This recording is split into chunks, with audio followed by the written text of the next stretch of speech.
Parler du climat, on réagit un peu tous de la même manière, hein. La température monte, ça craint, ouais, ça craint, ouais, ça craint, hein, ouais. Je fais une terrasse. Allez, terrasse. Il y a plus d'eau, mais il y a du rosé. On a du mal à être vraiment sensibilisé à l'écologie parce que entre la cause et la conséquence, il y a trop de distance, trop éloigné, quoi. Tu jettes une paille, ça finit dans une tortue, tu dis mais comment? Pour qu'on soit plus touché par ça, il faut que le mec il vienne chez toi avec une tortue, il lui met la paille que t'as jetée devant toi. Ouais, c'est ta paille, ça. Hein. J'espère qu'il valait le coup, le Virgin Morito, hein.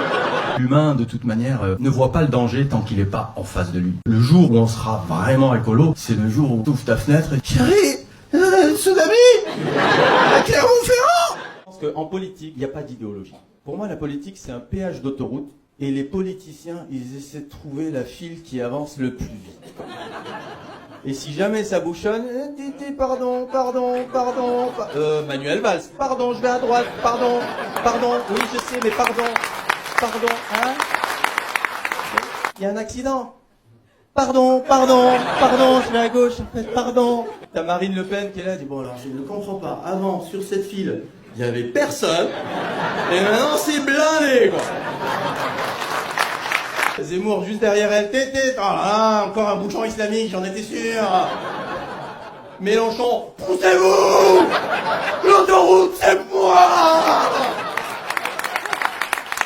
Et Macron, il est déjà pensé pour les soignants. Vous voyez la différence entre un malade et un médecin? La blouse, c'est tout. Allez-y, allongez-vous. Non mais je bosse là. Ah, pardon. Et les politiques, ils s'en foutent. Hein. À la SNCF, tu peux dire je redémarre le train si tu m'augmentes. À l'hôpital, tu peux pas dire je redémarre Sylvain si tu m'augmentes. 4000 de plus, sinon c'est bip bip toute ta vie. Qu'est-ce qu'on fait? Donc il faut attendre que Macron aille dans un petit bled qui prend une grosse tartasse dans la gueule. Et là, il arrive à l'hosto. Monsieur le Président, oh le nez, il vous a pas loupé là. Ça fait plaisir. On va vous opérer tout de suite là au parking P2. Ah oui, il y a plus de lit, hein. Je crois qu'il sait pourquoi. C'est Sylvie qui vous opère, la dame de la cafette, elle est géniale.